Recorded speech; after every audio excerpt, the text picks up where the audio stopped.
श्रीलक्ष्मी श्रीमहालक्ष्मी क्षीरसागरकन्यका उत्तिष्ठ हरिसम्प्रीते भक्तानां भाग्यदायिनी। श्रीलक्ष्मी श्रीमहालक्ष्मी क्षीरसागरकन्यका उत्तिष्ठ हरिसम्प्रीते भक्तानां भाग्यदायिनी। उत्तिष्ठोत्तिष्ठ श्रीलक्ष्मी विष्णुवक्षस्थलालये उत्तिष्ठ करुणापूर्णे लोकानां शुभदायिनी।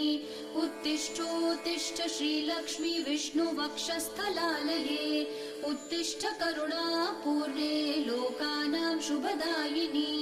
श्रीपद्ममध्यवसिते वरपद्मनेत्रे श्रीपद्महस्तचिरपूजितपद्मपादे श्रीपद्मजातजननी शुभपद्मवक्त्रे श्रीलक्ष्मी भक्तवरदे तव सुप्रभातम्।